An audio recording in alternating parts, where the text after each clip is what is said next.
اس قسط کے آغاز میں حکیم ارطغرل ان کا علاج کر رہا ہوتا ہے، جبکہ حائمہ خاتون بیہوشی کی حالت میں ہوتی ہیں۔ گندوکدو ارطغرل کو کہتا ہے کہ یہ تم نے کیا کر دیا، ہم تمہیں تجتیکن کے قتل کے الزام سے بچانے کی کوشش کر رہے تھے اور تم نے سب کے سامنے قجہ بش کو مار دیا۔ ارطغرل کہتا ہے ایسا کرنا بہت ضروری تھا۔ گندوکدو کہتا ہے تمہاری وجہ سے ہماری ماں زندگی اور موت کی جنگ لڑ رہی ہے، اب میں تمہاری طرفداری نہیں کروں گا اور تم اپنے راستے جاؤ۔ ارطغرل کہتا ہے قجہ بش ایک غدار تھا اور اس کو ختم کیے بغیر قبیلے میں سکون نہیں آ سکتا تھا۔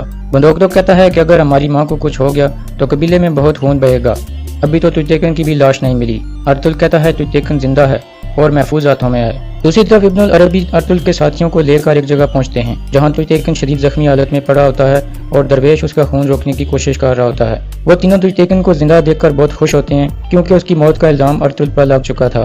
ترگت پوچھتا ہے کہ یہ آپ کو کیسے ملا، پھر ابن العربی اسے سارا واقعہ بتاتے ہیں۔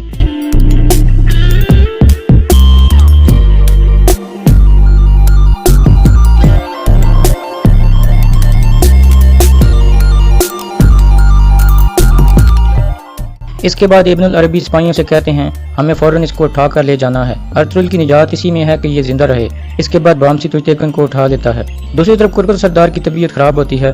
وہ کہتا ہے کہ میں نے ارطغرل کو اپنے بیٹے سے بھی زیادہ اہمیت دی، لیکن اس نے کیا کیا، اس نے میرے ہی بیٹے کو قتل کر دیا اور قجہ بش کو بھی مار دیا جس کو میں نے اپنے ہاتھوں سے تربیت دی تھی۔ گمستیکن کہتا ہے کہ اگر آپ نے ہوش سے کام نہ لیا تو دونوں قبیلوں کے درمیان بہت خون خرابہ ہو جائے گا، ہمیں اس مسئلے کا حل سوچ سمجھ کر نکالنا ہوگا۔ کرکل سردار کہتا ہے کہ اگر ارطغرل کو سزا مل جائے اور کئی قبیلے کو یہاں سے نکال دیا جائے تو میں مطمئن ہو جاؤں گا اور مزید کسی کا خون نہیں بہے گا، صرف ایک آدمی کا خون بہانا ہوگا اور وہ ہے ارطغرل۔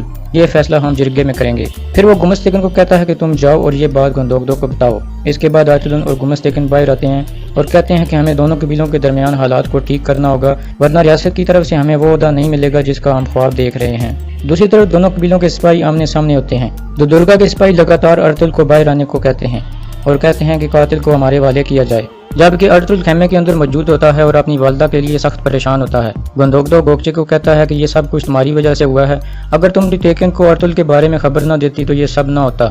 اس کے بعد سلجان اور ارطغرل بھی اس کو ڈانٹتے ہیں کہ ایسا کر کے تم نے دونوں قبیلوں کے درمیان اختلافات بڑھا دیے ہیں۔ اتنے میں حکیم ارطغرل باہر آتا ہے اور کہتا ہے کہ آپ دعا کریں لیکن ہر چیز کے لیے تیار رہیں۔ اس کے بعد ارطغرل اور گندوکدو دوبارہ اندر حائمہ خاتون کے پاس چلے جاتے ہیں۔ اتنے میں باہر ارطغرل حائمہ خاتون کی طبیعت کا پتہ کرنے پہنچتی ہے، لیکن اس کا سامنا سلجان سے ہو جاتا ہے۔ سلجان کہتی ہے میں تمہیں اندر حائمہ خاتون کے پاس نہیں جانے دوں گی۔ اس کے بعد سلجان اسے کہتی ہے کہ میں تمہارے بارے میں بہت کچھ جانتی ہوں، لیکن ایک مناسب وقت آنے پر تمہیں بے نقاب کروں گی۔ مجھے پتہ ہے اس بوڑھی عورت کو بھی مارنے کا حکم تم نے دیا تھا۔ اس پر ارطغرل غصے میں آ جاتی ہے اور کہتی ہے بہت جلد تم لوگوں کو یہاں سے نکال لیا جائے گا، اور پھر وہ وہیں سے واپس چلی جاتی ہے۔ دوسری طرف ارطغرل حکیم ارطغرل کو بھی بتا دیتا ہے کہ تجتیکن زندہ ہے اور گائکلی کے غار میں موجود ہے جہاں ابن العربی اس کا خیال رکھ رہے ہیں، لیکن اسے آپ کی بھی ضرورت ہے کیونکہ اس کی حالت بہت ہی نازک ہے۔ اس کے بعد گندوکدو کہتا ہے کہ ہمیں جلد سے جلد تجتیکن کو واپس قبیلے میں لانا ہوگا تاکہ تمہاری بے گناہی ثابت ہو سکے۔ اس کے بعد ارطغرل حکیم ارطغرل کو کہتا ہے کہ اگر میری والدہ اب ٹھیک ہیں تو آپ فوراً تجتیکن کے پاس چلے جاؤ، جس کے بعد حکیم ارطغرل وہاں سے چلا جاتا ہے۔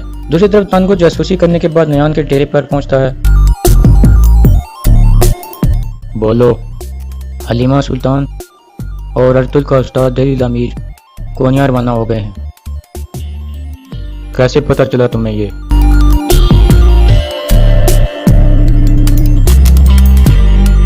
تان کو جھوٹ بولتا ہے اور کہتا ہے کہ ہمارا ایک سپاہی قبیلے کی جاسوسی کر رہا تھا، اس نے بتایا ہے، اور مجھے لگتا ہے کہ وہ کاغذات ارطغرل کے ہاتھ لگ گئے تھے جو سنگرتیکن نے ارتکش کو بھیجے تھے، اس لیے ارطغرل نے حلیمہ اور دہلی تعمیر کو وہ کاغذات دے کر سلطان اللہ الدین کی طرف روانہ کیا ہے۔ نیان کہتا ہے کہ فوراً ان کے پیچھے جاؤ، ان کاغذات کے اندر منگول فوج کی بہت سی معلومات ہوں گی، سلطان اللہ الدین کے پاس وہ کاغذات نہیں پہنچنے چاہیے، پہلے تم ان سے کاغذات لینا اور پھر دونوں کو مار دینا۔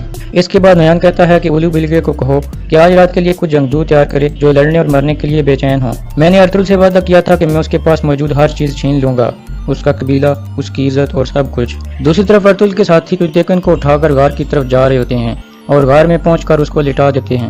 اس کے بعد ابن العربی اس کا معائنہ کرنے لگتے ہیں۔ دوسری طرف قبیلے میں حائمہ خاتون کو ہوش آ جاتا ہے، جس پر ارطغرل اور گندوکدو بہت خوش ہوتے ہیں۔